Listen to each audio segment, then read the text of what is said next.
Hey, everybody. Thanks for tuning in to the Wilderness Attitude Podcast. I'm your host, Brandon Waddell. Appreciate you downloading and subscribing to give us a listen. Really appreciate that. Hope everybody's having a great day. Kick back and enjoy the show.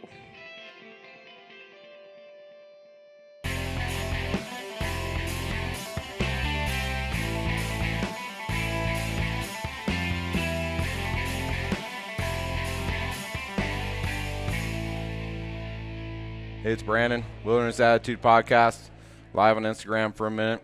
Here to my left, we've got Jim Brennan. I say hi. Howdy. Here we got Dennis Howell. Hello, guys. And we've got Jeremy Duggen of Xpert Archery and Pro Shop. How's it going, guys? Thanks so much, Jeremy, for having us here at Xpert Archery. We appreciate it. We're in Farmington, New Mexico. If you're here in northwest New Mexico or southwest Colorado or anywhere in the Four Corners area, this is a good place to come. It's the best bow shop in the country. If you need some assistance, right? It is. So he's one of the best bow tuners I've ever been around, too. That's a good person to Thank know. you. Those kind words. Thank you, Dennis. I mean it. I'm just not kind. I'm not a kind person. Okay. He's really kind of a jerk. Yeah, he's a kind of. Yeah. He's a kind of nice person. Depends on the day. Hey, So with that being said, that was a huge compliment. Then. That was a huge compliment. Y'all know right? me too much. Yeah, too well. Yeah. Thank you, buddy. Yeah. So,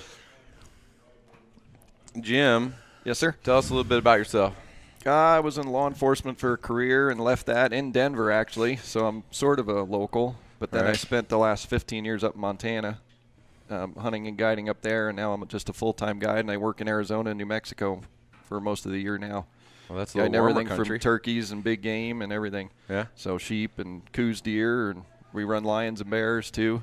I work for Van Hale Trophy Outfitters, so Excellent. my third year down there. Nice. A little warmer country than It being up is, yeah. north, I huh? got tired. The older I got, the more tired I got of the 22 below and the 6 foot of snow that Montana's getting.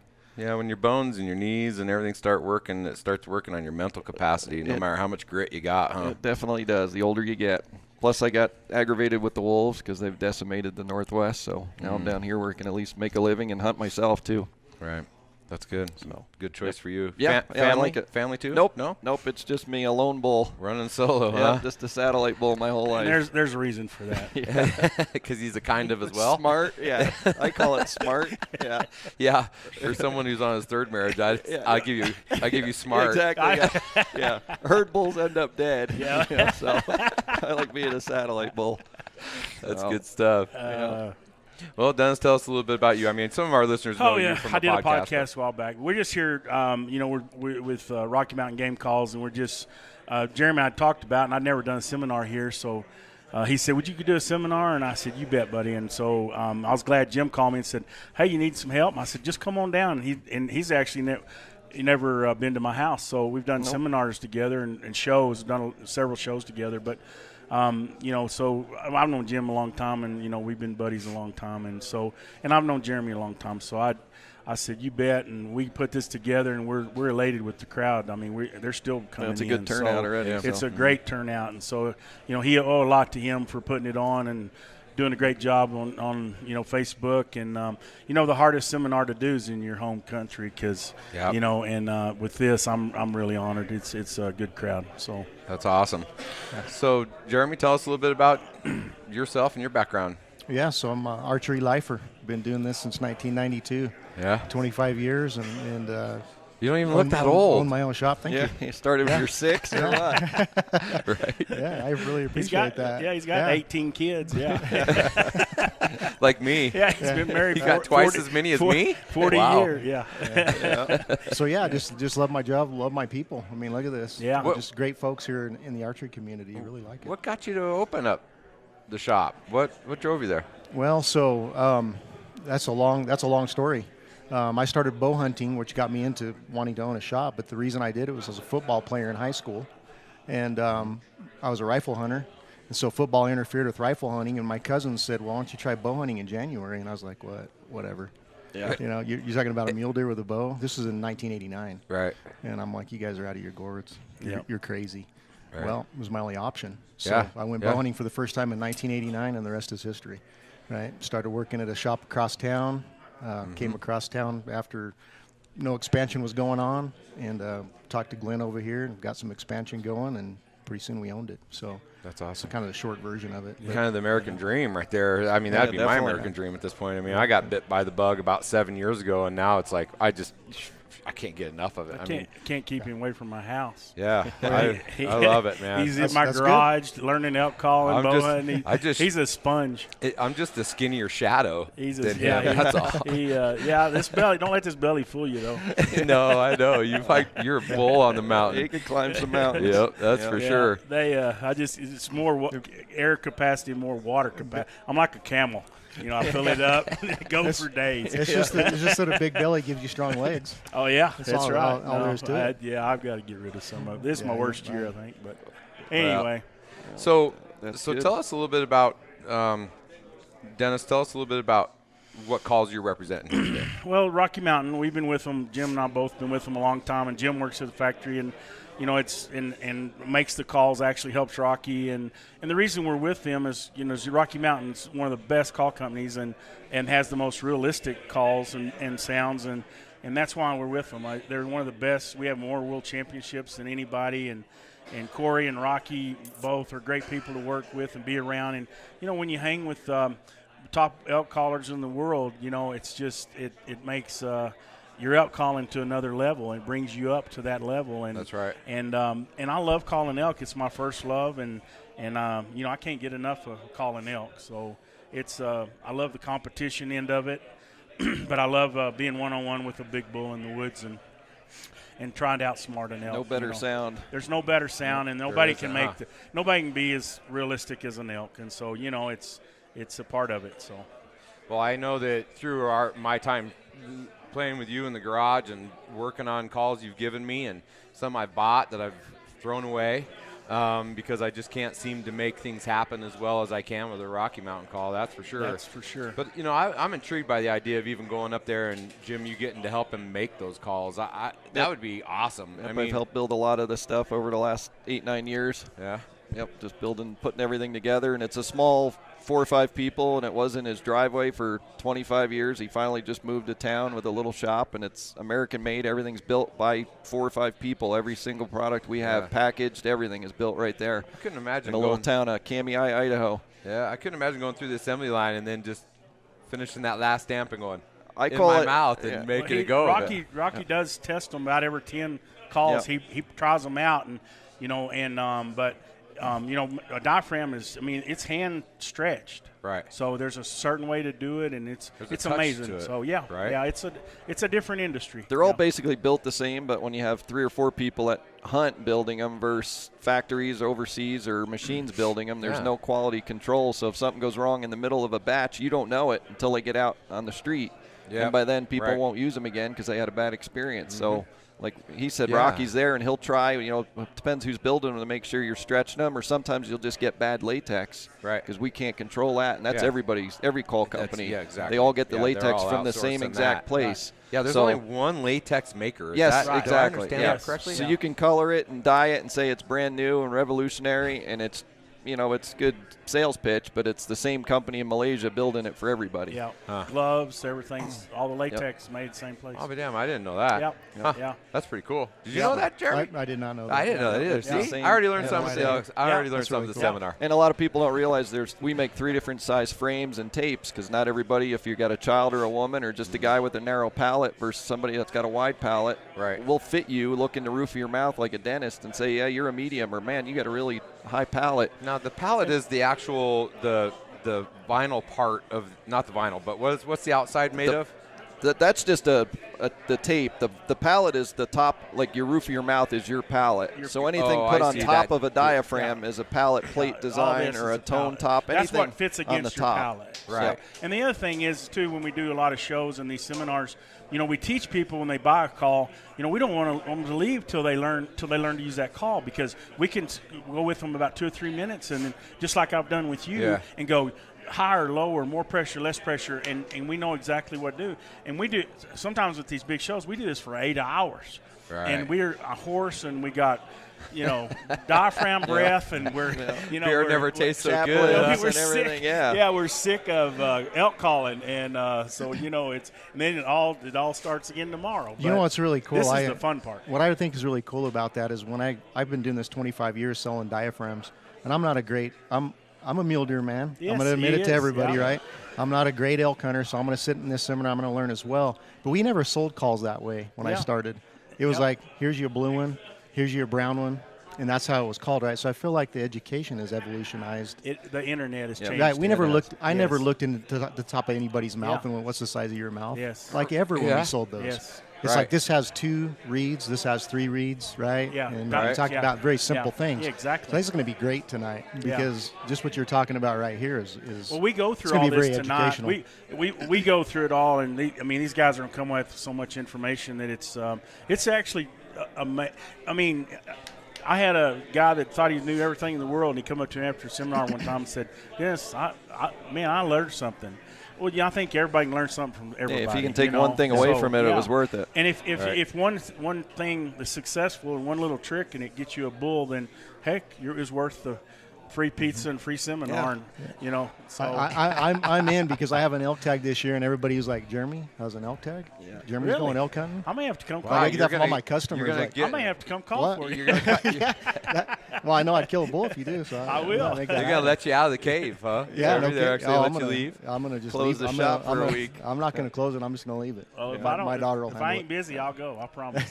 Yeah, that'd be a good time. Yeah. And we're not the experts. It's just stuff that we've learned. This is my 35th year of bow hunting and hunting elk for 29 years. And when I first started, I didn't know anything. And I wanted to go from hunting elk to being an elk hunter. And that's what I tell people. Whether it's deer, javelina, anything, turkeys. And that's the huge difference when you actually become an elk hunter versus just hunting elk. And a lot of it is, the calling and being a professional guide. It's almost embarrassing when you see people guiding high-dollar hunts that don't know how to call. And you see it on TV, TV all the time. And to me, it's like that's such a disservice to your clients if you don't even know how to call. Or what you're saying. And that's the thing we're going to teach people tonight is what an elk call means. Most people don't have any clue what the call that they're making, and they're making a bugle, what it means to that elk. You might be telling elk to shut up. Exactly. And you could be doing a warning bark and not even know it. And that's the thing that makes you a precise elk hunter. And it's I've been bow hunting as long, and I'm close to my 30th elk with a bow, and elk are the stupidest animals in the world, but they're the hardest to find. And that's one thing that always is outsmarting those elk. And that's I love elk hunting. It's just there's just something that gets in your blood. I don't know what it is. Just the calling aspect, whether it's turkey, waterfowl, when you can hear something a mile away and 7 minutes later it's standing 15 yards in front of you bugling, that's an awesome feeling. Know that you did that. You brought him here. Yes. Yeah, you might miss the shot and screw it up or the wind. You still have to be a woodsman with everything else, but the calling part is so important. Anything you can hunt that you can communicate with, that's the funnest and most challenging thing there can be to hunting. I think that's real hunting. And that's the thing about elk hunting. It's not the same every day. Right. One day it could be the hardest day of your life, and the next day you can make one bad elk sound and he's on top of you and you kill a good bull. So elk calling, there's no rules or rigs, but once you learn what we know, it does get easier. I promise. That's my biggest thing is it's changed for me. It's easier now. And I think one thing we should touch on, Dennis, is that your passion for teaching others. Like we've talked about me being at your house and different things, and you do some of these seminars and whatnot. But I've noticed in the last couple of years, this curve you're making towards really giving back to the community and giving back to hunters. I'm 60, and I want to pass it on and teach people, and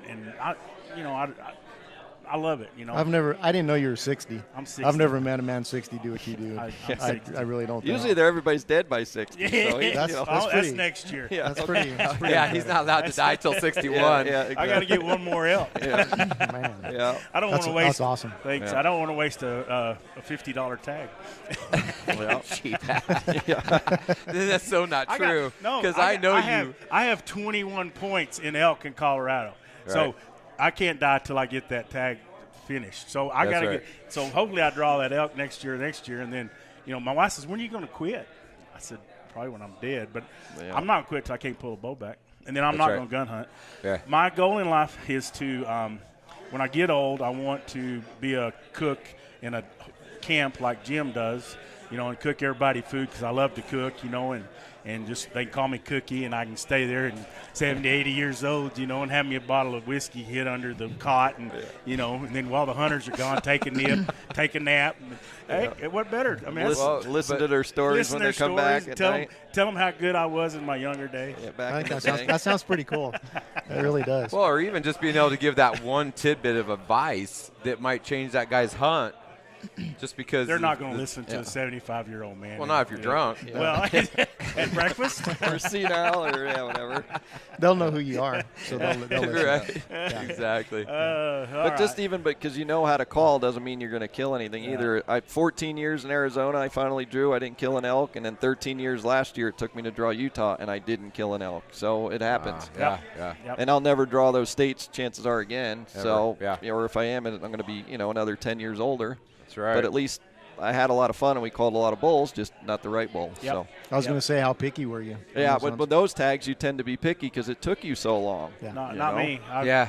Legal. My Arizona bull, I wasn't. He was a good bull. That's still a good bull. Yeah, though, you for weren't sure. picky, but it was still It's a good. sweet ball. Yeah. But I wouldn't have killed a little one, but I missed a 380 on the first day. And when you know they're there, it's hard to shoot a 300 yeah, it's again. Yeah, So- even after you've launched, or if you've seen arrow them in out. the area and Yeah. you know they're there, it's hard to lower your standards still the last couple days. That's right. Well, let's get this Yeah, well, seminar let's on get the the road. seminar on. We got about 10 minutes And before, then, yeah. and let's And do then- that. Okay. So, okay. Jeremy, And then- once again, thank you so much for having us. You're Appreciate welcome. Thank you guys for being here. Appreciate Hey, the time. thank you, buddy. Thank you very sir. much. Tear them up, you guys. Thanks. it. Yeah, thanks. Have a Tear good 'em up seminar. and light 'em up. Thanks for the pizza. Oh, you bet. Yeah, it was great. All right. Okay. So what we're going to do, we're going to go through our calls. We're trying not to blow y'all's ears out. We're going to try to call back this way. If you have any questions, please stop. Raise your hand, ask us why or whatever.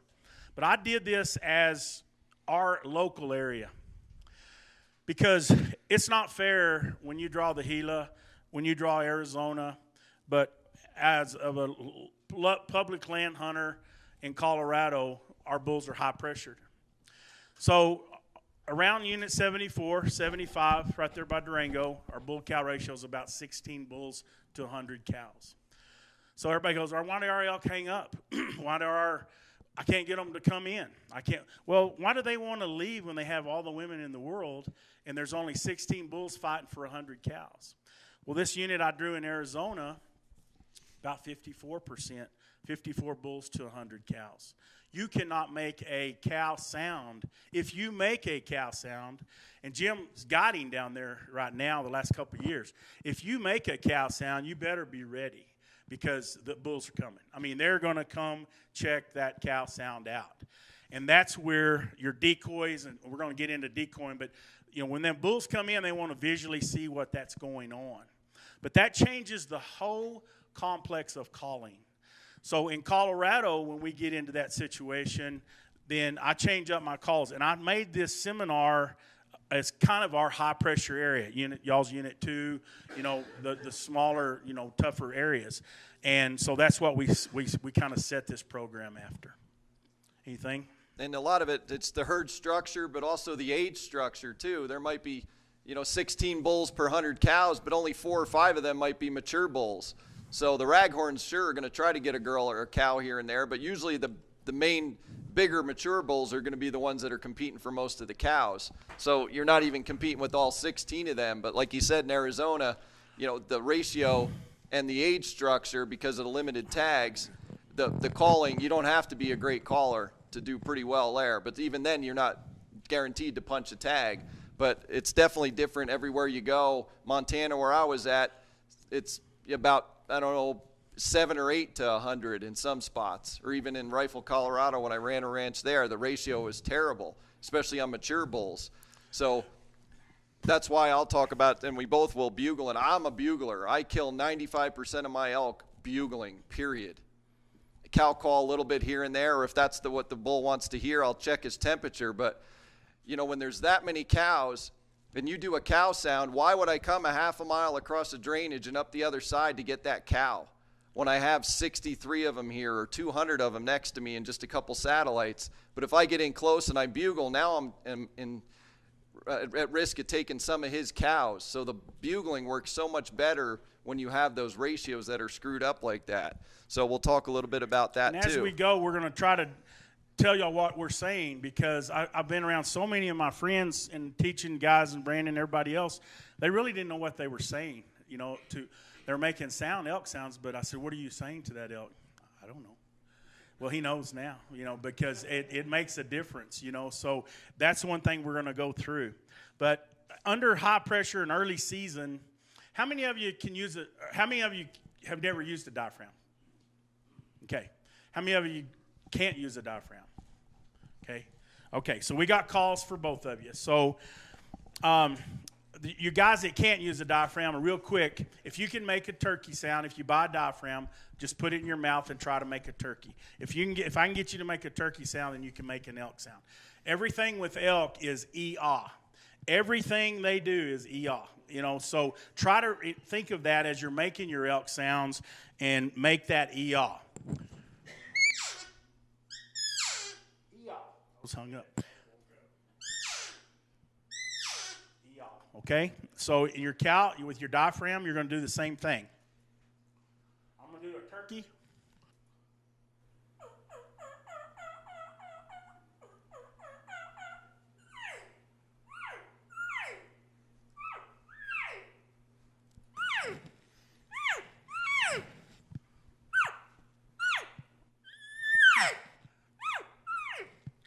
Elk bugle. I mean, cows bugle, and y'all don't know, and a lot of people don't know that. But they'll make that elk bugle right before, and they'll make that high-pitched sound. So we call that an elk or cow bugle. So all that's how you learn this learning curve of elk calls. So if you can't call, you know, get you a diaphragm, set in front of TV, set in front of video, try to mimic that, and that's how you learn. But I live during elk season with a call right there. I never go anywhere in the woods when I'm elk hunting without my diaphragm in my mouth. I take it out to sleep, but I get a big callus in the side of my mouth because these things eat you up. And finally your acid and your spit and stuff will eat the latex. They out. got a shelf life. They won't last. That's why they're only $7-8. Don't expect one to last 5 years. Yeah. If you're chewing or you're drinking Coke, or just people have more acidic volume in their saliva, like he said, or you leave it on the dash of your pickup truck, you forget about it, and you wash them in the laundry or whatever, that affects this latex big time. Yes. And sometimes latex just wears out on its own. So don't think just because, you know, that's why people will buy 2 or 3 of the one that they really like, because by the time they get it broke in and working really good, you know, something will happen. Or on the mountain, I don't know how. If you go up into flat top mountains, I bet there's 50 of my tubes and my buddy's tubes, because you set it down to take a break or take your pack off or put your rain gear on, and away you go, and you're like, crap, I got another tube laying on the mountain. Same thing with diaphragms. They fall out of your pocket, or you got them on your knee when you're set up, and then you forget and walk away. So buy a couple once you find out which ones work, and we'll go over a little bit of that too, just so you do have backups, but they don't last forever, that's for sure. There's 3 chairs down here if y'all want, and there's 2 more right here. Or 3 right here if anybody needs chairs. So a couple scragglers, yeah, if you want to stand. Hey, we can make a case. Rocky makes a case, and it's got holes in it.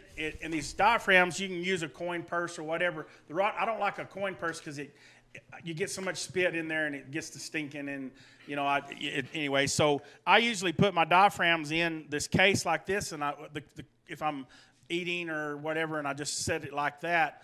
That way I can bite it and pull it out real quick if I need it.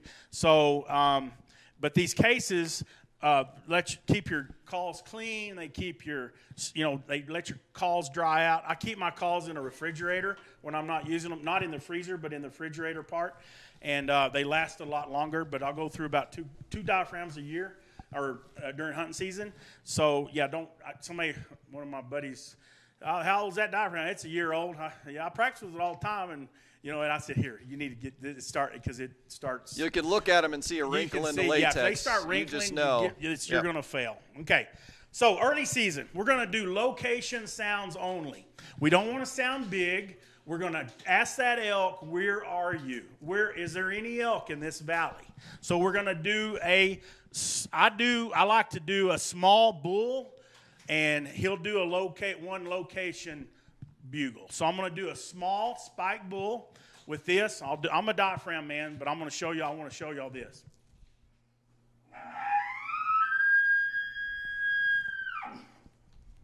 Okay, that's not challenging.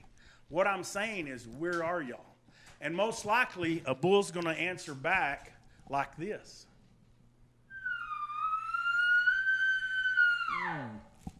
Okay? So those are not challenges. Those are location sounds. So that's what you're going to do that first early part of the year. You don't need to be grunting, and you don't need to be – if you hear a bull grunting and chuckling, you might as well, do a little bit. But they're going to respond back to you if it's not a challenge. That early part of the deal of the season and the hunt, I like to do a lot more cow calls. And we're going to sound like a cow herd. So this is Who's Your Daddy, okay, and it's our cow call. It does every cow call that you want. This is called the Mistress, and this is one of my favorites. It's a closer. It's a real soft call. Okay, you can put your finger over it and muffle it. Okay. So that's when an elk gets in close, you don't want to sound really loud because a lot of times you'll scare them off. So we're going to do, a lot of times we'll set up two guys, especially if you got two guys that are pretty good callers or know how to call. But we're going to set up and just kind of do a little herd sound. And we'll do this for 30, 40 minutes without moving. And you don't do it solid, but we do some, make a break. How many of you listen to a herd of cows for a long time? Okay. You know what they do. They talk real loud, they do it, and then they move off, they eat a little bit, and then they talk some more. Okay? So that's what we're going to do. They're keeping tabs on each other, too. And the calves are talking. Don't forget about calf sounds. Bulls know if there's a calf, he had a mama, and she's going to be in heat. So you got to think about, as a man, what this cow is going to go through. So don't forget your soft calf sounds. And so even real quick on that location, even in the middle of the season or later, as soon as I stop somewhere, I never hit them with a real loud bugle because they might be right underneath me. Like he said, you don't know where they're at. You don't want to step on them. So I'll even do a location call year long, all throughout the season. And you can do a 2-note or a 3-note. It's just not a challenge. So. Yeah, and it's just remember that too, because you don't want to step out of the truck or park your Ranger, walk up on the ridge, and just hammer them right away if they're right by you, because you don't know what else was under you or if that bull moved or any of that. So just start off slow, like turkeys too. I always hit the box or the mouth call or the slate real quiet at first, just in case they're within a couple hundred yards, because they'll usually answer you right away. Now you know, oh crap, we got to back up, or we're right on top of them, and that happens a lot. So always just start off calling quieter. Okay, so we're going to set up like we're going to set up. We'll just do a little herd sound for you. And I'll use some of the different, and I'll talk about the different calls we make.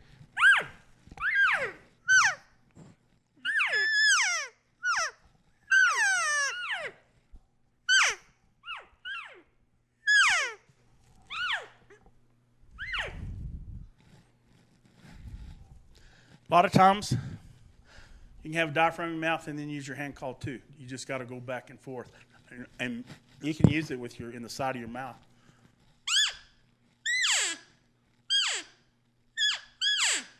Okay? And any open reed style call, the farther out you are on the tip, the higher pitched.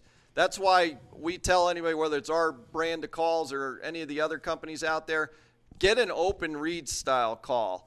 and not picking on Primos or Siri, but any of those calls that are sealed, the rubber that you're biting, the initial note sounds great, but everybody, as soon as you let off, you sound like a duck.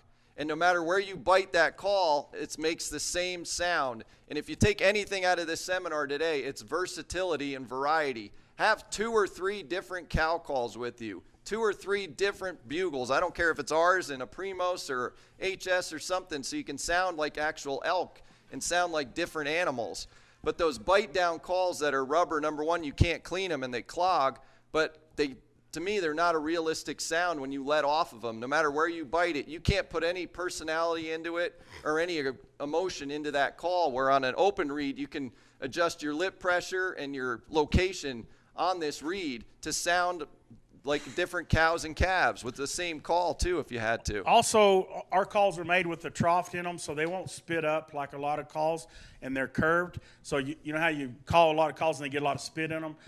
This will happen every once in a while, but most of the time, mine probably gets food in it more than anything. I'll be eating something and make a call. So, you know, it's but anyway, I literally have had to dig food out of it. But anyway, okay, the little white button, what's it for is when you're calling, you can just push this button and it changes the tone. So I'm going to make a straight note and just push the button. Okay, so that's going to get into that estrus stuff, and we'll get into that a little later. But that's what that button's for. I have a friend that's got a really long nose, and he took his button off because he likes to hold it like this, and his nose kept hitting the button. I said, break it off. I don't care. So he broke it off. But anyway, but all these calls are very friendly, user friendly. You know, you just got to find your sweet spot. I had a kid last night, bought one of these, and had him calling in about 4 minutes, and he finally found his sweet spot, and he come back and he emailed me this morning and said, thank you for helping me. But this call is one of our new ones. What's this one called? I forgot. That's going to be the Enticer, I think, or no? Is that it? It's on a. They don't have it here. One of Christy Titus's new. This is Christy Titus's. The Igniter. Ignite her. Yeah. Yeah. So, and it's a pretty good call, and it's got a really low sweet spot. The one reason that this one has a lot of them have a black piece on them. That's where your lips go. That's the sweet spot of the call. So put your lips against that a little tight, and that's where you want to call. Okay. This is one of my favorite calls because when an elk comes in close, I can muffle it down or be really soft. Close it. You know, throw your directional call. And a lot of the calls, like these are Who's Your Daddy's, but one's wood. You'll see different companies, and even us, we'll sell a plastic barrel and a wood barrel. They all make the same calls, but there's very subtle note changes. It's like an instrument. You know, that wood is a little bit more subtle sounding versus the plastic. The sound vibrates off the plastic differently than the wood absorbs it. So some people are like, well, why should I get a wood call? It's all preference, really. They're all making the same cow-calf calls, but some guys like a little bit more subtle wood call. Like I like using the wider reed. It takes a little bit more lip pressure and a little bit more air, but it's just got a not as high a pitched sound.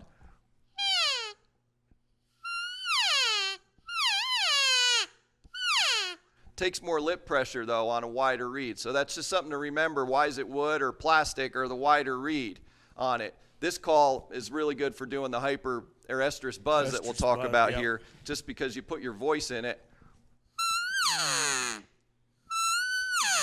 If anybody's ever heard a cow doing that, mimic that, and you're going to shoot a bull within a minute if he's close. Not early season, though. Yep, not early. We're going to get to that.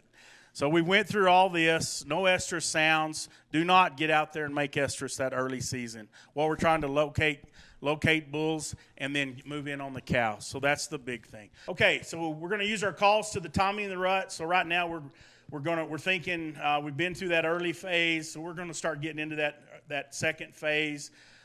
This is one thing that I really like to do. I do a lot of raking and a lot of branch busting and a lot of raking with my foot on the tree. Elk love that. And it fires them up. A lot of times you don't even have to make a sound. So, you know, throw that into your repertoire because it makes it sounds a lot more realistic. Be very slow. That's what we're talking about, being very slow. I don't think you can move. There's a time to run on elk, and I'm going to get into that in a minute, and there's a time to sit and wait on them.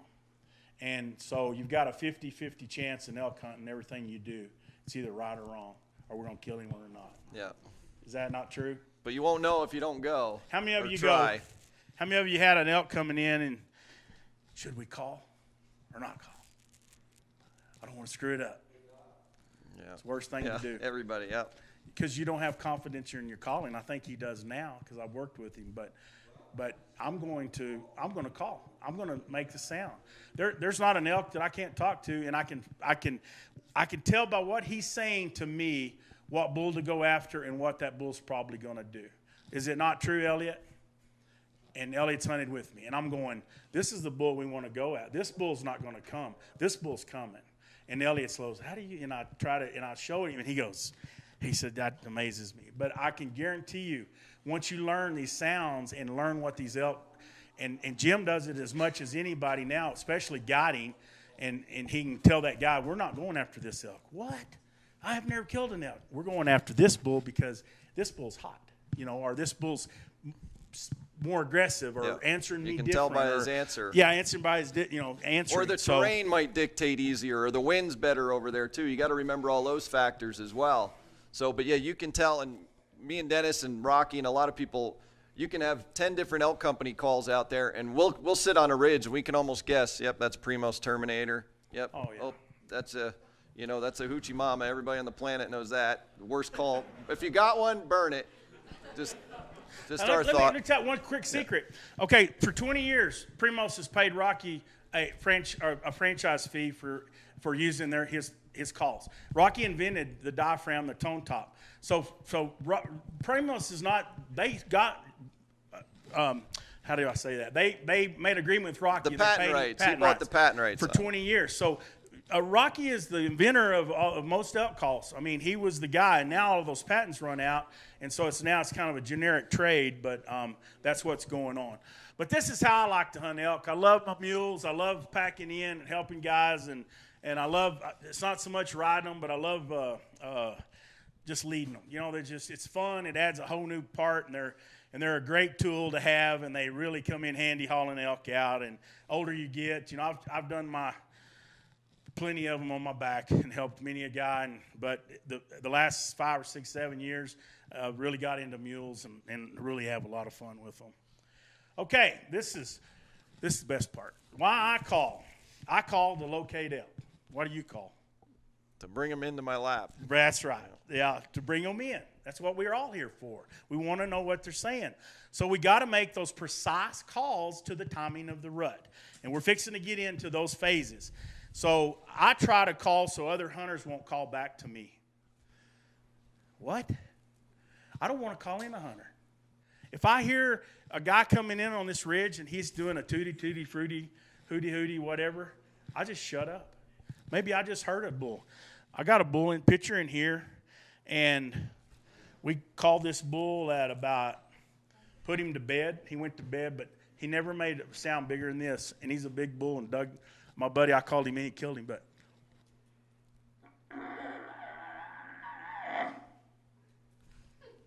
Has anybody ever heard that? You got to be close. Yeah, you got to be close, yeah. That's all that bull did. And I said, he's right here. So we went back up the hill. We let him lay down. I said, I'll call to him at 4 o'clock. That bull was dead by 4:30, 5 o'clock. And he came up the hill the same way. So I got back. I put my buddy Doug over here. I put my NFR bull riding buddy over here, Ken Henry, and I got back and calling for him. I didn't know which way he's going to come. And there's kind of a lip and a little bench down there. And so I call to him, start cow calling. I get a little hot and estrusy, and he comes up and he makes that sound about twice. And then all of a sudden, Doug's left-handed, and I see Doug draw, whack. It's done. That bull never said a word. But I heard him. I said, that's a big bull. And he's going to bed down right there. Well, he did. And, that's where, if you know elk, then That's why we were successful right there. Or sometimes even if they answer, you can tell, or we can, if that bull's bedded just by the way he answers, or if you just hear him bugling on his own, whether it's 11 o'clock in the afternoon or in the morning or 2 in the afternoon, they make a different sound. They're just not as energetic and loud it's when they're in their hollow, bed. or You it's can just tell they're different. laying on their diaphragm. Yeah, they're laying on their gut. So we Yeah. can tell, hey, It's that bull's still in his bed, or no, Yeah. he's up now. And right away, our minds are thinking, okay, he's up. What's he thinking now? What's he going to do? I hunted with Rocky. We killed 2 bulls. Should have killed 2 in Idaho when I was videoing, doing the TV stuff. And it was 10:30 in the morning when these 2 bulls finally broke off on 2 different sides of the ridge with their cows. And we were calling intermittently, taking a little break. And pretty soon, one of those bulls came in quiet. I happened to look up and saw it. Well, he finally knew his cows were sleeping. They weren't going anywhere, so now he was going to come check out what we were doing earlier. He remembered from 2 hours earlier, and they can, half a mile away, they'll come to the tree you guys are standing on, if They're anybody like a knows cow. that. They know right where that sound Turkeys, comes elk, from. same thing. Yeah. It's amazing how they can pinpoint this spruce tree you're standing under. But we called that one in and killed it, and then pretty soon the bull took off and crashed, and that other bull heard that noise, so now he starts bugling. But right before that, Rocky would bugle, and they would both answer. And that's before I really knew Rocky, and he said, they're both up. And I'm like, what do you mean they're up? He bugled again, and both their answers were twice as loud as what they were earlier. And he's like, they're up now. And then once I started listening to it, I'm like, how the heck did you know that? But he's been hunting elk for 40 years. So you can, if you really pay attention to what they're saying and how they're doing it, you'll be a lot more successful too. We're talking about Rocky Jacobson and Corey Jacobson. They're many-time world elk calling champions. Miss Misty, his daughter, I mean, the whole family's elk calling champions. Now his grandson's about that big, is a world champion. So that's who we're referring to as Rocky, but he's the owner of the company, and he's a great. But he just had the ear to know guy. that bull's up now. He's either going to come or grab his cows, but now we're going to change our strategy. We got to do something. But just listening to what they're saying, and like he said, knowing what their answer is. Most guys will bugle, a bull will answer. They wait 5 minutes, they bugle, a bull answers. They don't change their bugle at all, and neither does he.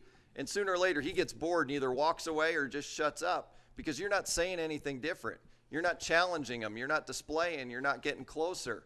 So a lot of people, when you have a product that only makes one sound, no matter out of the 100 people in here that blow it, it's like us talking. If somebody just keeps poking you in the chest, sooner or later you're either going to walk off or you're going to want to fight, and getting them to that level is what we like to try to preach. The Primos does have the best tagline, speak the language. I wish it was ours because that's what you're trying to do.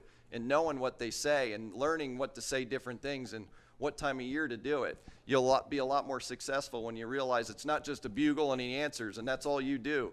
You got to change up your tactics too and your calls, whether it's cow calls or bugles. So here we are with the elk call, and this is where it gets fun. And so that water stuff real quick is just a great midday. A lot of them bulls, once their cows are bedded, they'll leave them because they know they're not going anywhere. That's a good time to ambush bulls. Some guys like to go back to camp, and take a nap, and sometimes we do too. But the middle of the day could be real productive, sitting on wallows or water holes, especially early season when it's hot. And right now is when those bulls will put their cows down, and they'll get up and start chasing more cows and looking for cows during the middle of the day. I love taking naps in the middle of the day, don't get me wrong. Elk season is for 2 things, looking for Christmas trees and taking naps, because that's Colorado. So that's my goal in life, is looking for nice Christmas trees. First time I moved to Colorado, I cut down 3 illegal trees, and I got them home, and I went, damn, I'm the wrong trees. So I took them back up there and just stuck them in the snow and went and cut the correct one. But you couldn't cut a fir or I forgot what, or spruce, or I didn't know the difference, and I'm in the tree business, but I didn't know back then I didn't know those kind of trees. But anyway, okay, so September 10th, this is where that first week, it's hot, it's slow. Now things are starting to change. It's cooling off. Now when we're going to start calling elk, we're going to start being more aggressive. We're going to start making those bull sounds. Okay, we have a chuckle, we have a clunk, we have a challenge call. We have display. A challenge display. We've got, so we're going to go through all that stuff. And still location calls too. They still do that, like he said, throughout the year, but especially throughout the So the I'm fall. going to do a location call, And then I want him to do, I don't know what he's going to do, but I'm going to go back with what he answers. So because I'll know what he means. I don't know what he's going to do. And if he does what he did last night, y'all aren't going to like it. But he got a bad diaphragm. I got a good diaphraham today. I said, here. It happens to us, give too. Give a bull sound. And all these people are waiting. And he goes, nothing came out. I go, we're professionals. Yeah. Yeah, it was. Yeah, we get paid to do this. Oh, God, it was so hilarious. And then he got another one, and it was bad, too. And I went, I hope you brought some good calls. He said, yeah, they were in my pack. And he said, I didn't even know. I hadn't went through them. Just grab them, but then you look at it, oh, yeah, there's a good wrinkle in it. That's why. I just came to a ridge, September 10th. I'm going to see what's in here.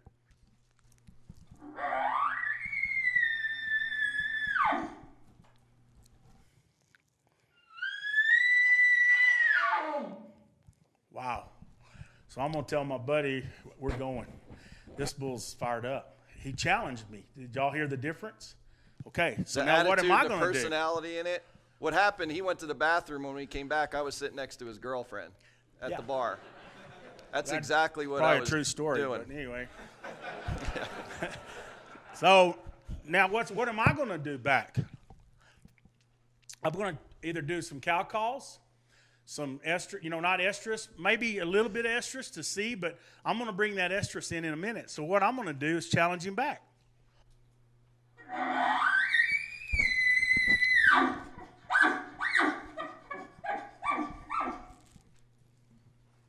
We'll see what he does. And he's bigger than me, so I'm leaving. Or I'm going to come in quiet sometimes, which they'll do a lot. Elk will do that. I don't care if they're big or small. That's right. They'll come in quiet like, oh, crap, that's Bill. He kicked my ass twice last year. I probably wouldn't have got that loud because he hadn't really got fired up yet. But I wanted to show y'all I got loud and I chuckled. And so that means I'm probably a bigger bull, and that shut him up. But what I would really do is probably this.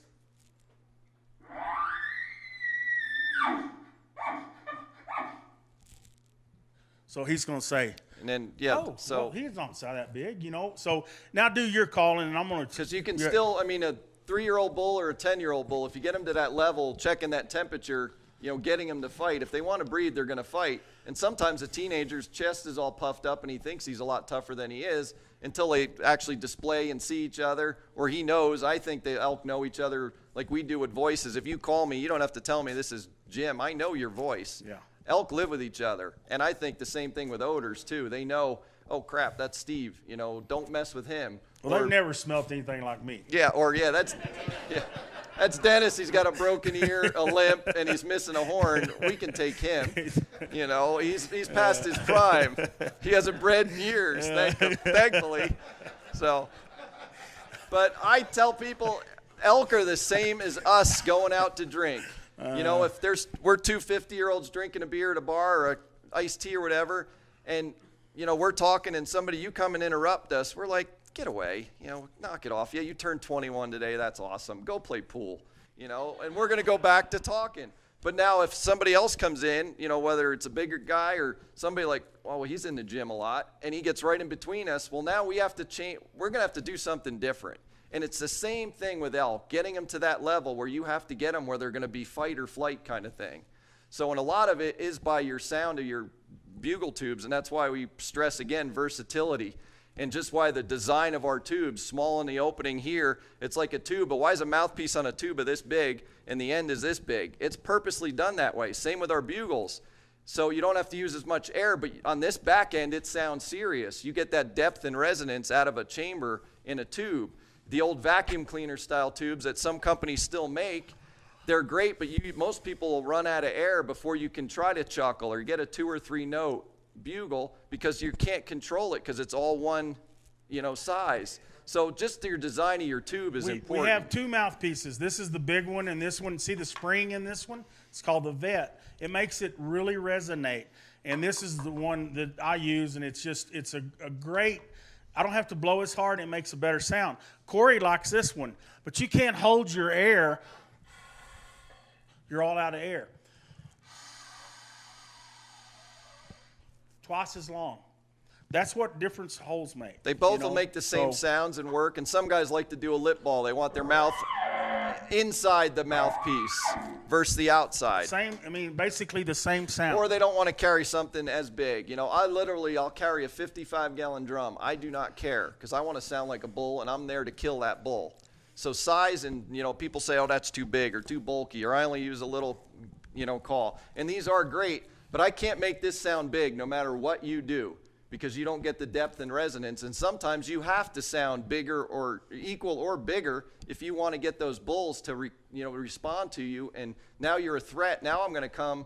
That's when I come in, peeing all over myself and chuckling and grunting and glunking coming in, because you got me to the point where, all right, I'm going to fight now. In Colorado, I'm just opposite.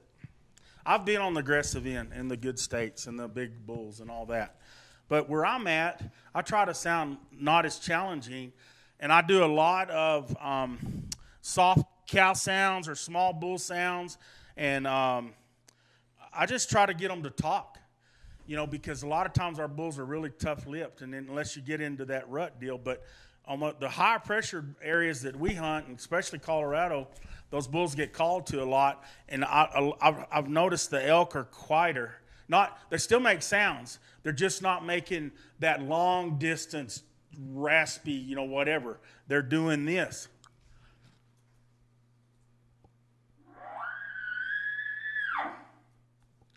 Instead of being loud. And so you've got to change that and go back in there and be as quiet as they are, not as challenging. So you got to go by what the bull's wanting to hear. But I know in Colorado, sometimes early in the season, later, when they start really getting ruddy and challenging, it's full out. But early, I don't try to be very big. I try to be small. I do a lot of cow calls, but I do a lot of small stuff. Or I do a lot of this.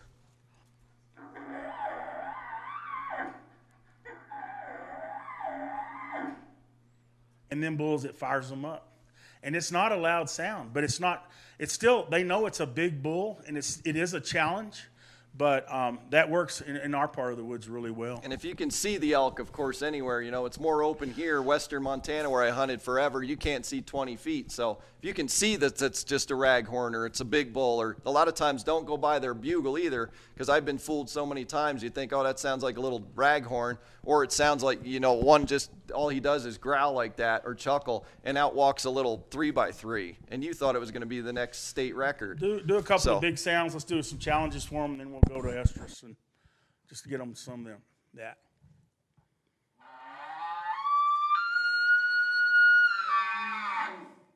That's pretty much what I like to do a lot, that sound right there.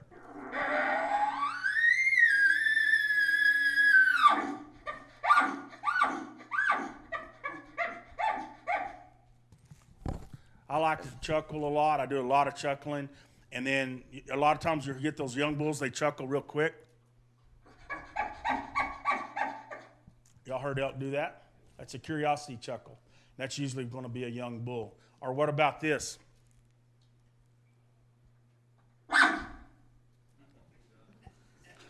Okay. Well, there's two. There's two. You're right, partial right, and there's two of those calls, okay? When a cow does, the game's up. It's an alarm bark and they're gone. But bulls will do a curiosity bark the same way. And I've sat there and had a bull at 60, 70, 80 yards watching him, and he's going.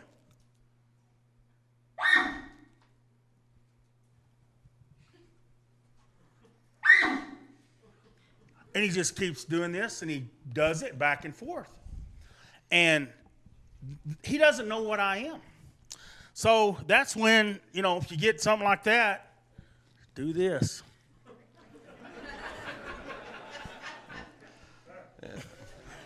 And then he'll come in. It's kind of the equivalent of a whitetail stomping its foot. Exactly. It caught movement, and it wants to see you move That's again. right. I don't know what you are. Mule deer will come up and do that too, and then they'll go, same thing. But when you hear that curiosity bark, it's not a warning, and it's not paya. You can call him in. But what he sees something he's not sure about or he doesn't like, and what he's telling you, Give me something more like a real elk sound that I want to hear, or a visual on them, and I will come on in. And it does work. But don't think the game's up. Try something different. So that's a big thing. Again, having the tube that gets that, because when you've heard that, it's a deep, aggressive sound, and you can almost feel it. And I had video, I was telling them in Idaho when Michael used to work with us, 11 minutes, back and forth, bark, bark. I was videoing, and Mike and the cow were barking, and we're trying to get the bull. But once she started that, the whole herd just froze. 11 minutes later, she finally realized, okay. And then he started throwing in a couple bugles like, okay, it wasn't bad. They all relaxed, and we should have killed the bull. It was just too thick. But then we worked that bull, and he came right in. But it was 11 straight minutes, just back and forth. Bark, bark. Bark, bark. Usually when you know it's an alarm bark, because all you see is dust and it sounds like a D8 rolling through the woods, they're gone. But that curiosity bark, I do it constantly. And sometimes a bull will do it. They'll just bark and then go into a nice 2-3 note It's bugle. a very social sound. Yeah, I mean, it's not the end of the world. Not like a cow bark, an alarm bark. So when estrus...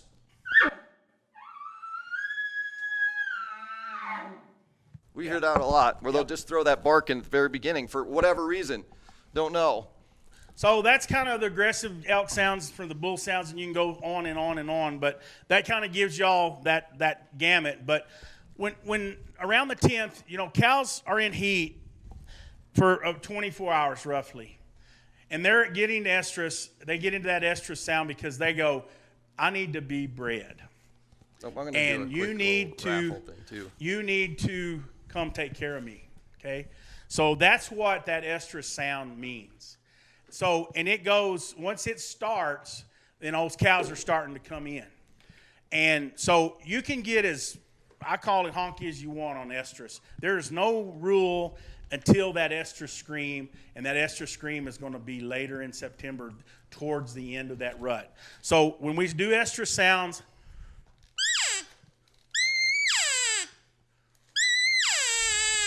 I've killed more elk with that right there than any sound that I make. And then you can go on a more aggressive.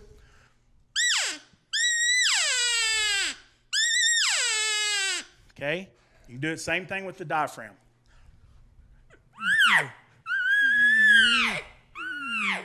Okay? And that's kind of the estrus cry right there. And that's towards the end of the deal. But when you start using your estrus sounds, you're better off to do them with a mouth call. And you can range that from however you want to do it. And don't worry about how you sound. Because when I first started doing it, I go, this is the stupidest thing I've ever done in my life.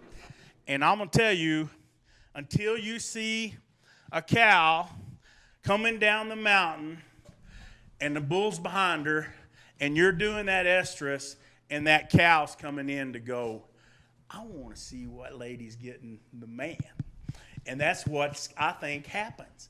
And these lead cows are coming in, their tongues are hanging out, they go by you, and you can see the bull just following, and he's glunking, peeing all over himself, and they're coming to that Come on, I estrus bought you a sound. drink, stop. Yeah, and so it's like, and I've asked tons of guys, why do those cows come and the bulls are following, and these cows aren't in heat. They're coming to check my call out. Why are they coming to estrus sound?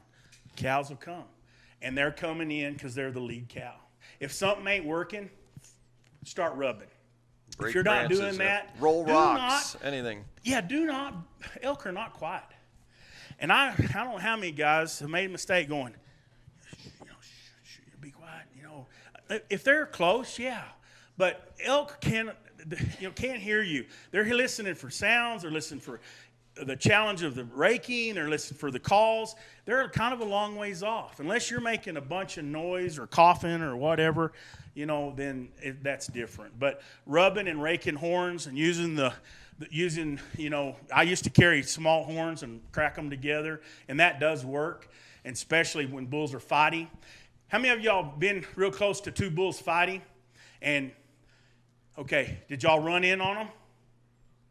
Best time to kill them. It's the best time to kill them. They are not looking at you. How many of you seen bulls with their heads stuck 3 foot in a tree rubbing They got their eyes closed. Closed. They have to close their eyes when they're rubbing branches. That's the better great time to run move as in. fast as you can and slap him on the butt and scare him, because he is not looking at you. I promise you. If the wind's right, you can run up there and literally shoot them with their head in the bush. But that is the truth. But that's the two most time elk are vulnerable. Okay, that's it, guys. So, any questions?